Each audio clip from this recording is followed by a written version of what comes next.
ശബരിമല വിമാനത്താവള പദ്ധതിയുമായി ബന്ധപ്പെട്ട് സംഘടിപ്പിച്ച ആഗോള അയ്യപ്പ സംഗമത്തിന്റെ ചെലവിനെ ചൊല്ലി തിരുവിതാംകൂർ ദേവസ്വം ബോർഡും ഊരാളുങ്കൽ ലേബർ സൊസൈറ്റിയും തമ്മിലുള്ള തർക്കം രൂക്ഷമാകുന്നു. പരിപാടിയുടെ സംഘാടനത്തിനായി ഏകദേശം 7 കോടി രൂപ ചെലവായെന്നും ഈ തുക പൂർണ്ണമായും ലഭിക്കണമെന്നുമാണ് ഊരാളുങ്കൽ സൊസൈറ്റിയുടെ ആവശ്യം. എന്നാൽ നിലവിൽ 55 ലക്ഷം രൂപ അധികമായി നൽകാനാണ് ബോർഡ് തീരുമാനിച്ചിരിക്കുന്നത്.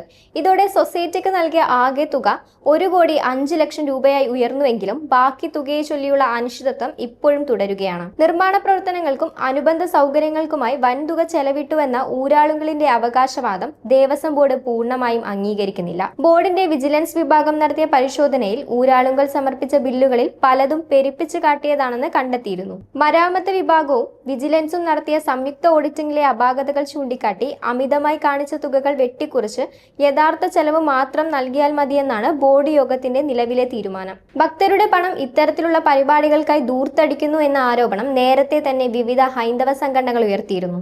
ഈ സാഹചര്യത്തിൽ ഊരാളുങ്കലിന്റെ ആവശ്യം പൂർണ്ണമായി അംഗീകരിക്കുന്നത് ബോർഡിന് വലിയ രാഷ്ട്രീയ സാമ്പത്തിക ബാധ്യതയാകുമെന്നാണ് വിലയിരുത്തൽ. എങ്കിലും സർക്കാർ നിർദ്ദേശപ്രകാരം ഏറ്റെടുത്ത ജോലി എന്ന നിലയിൽ തങ്ങൾക്ക് അർഹമായ തുക ലഭിക്കണമെന്ന ഉറച്ച നിലപാടിലാണ് സൊസൈറ്റി. വരും ദിവസങ്ങളിൽ ഈ തർക്കം കൂടുതൽ നിയമപരമായ നടപടികളിലേക്ക് നീങ്ങാനാണ് സാധ്യത.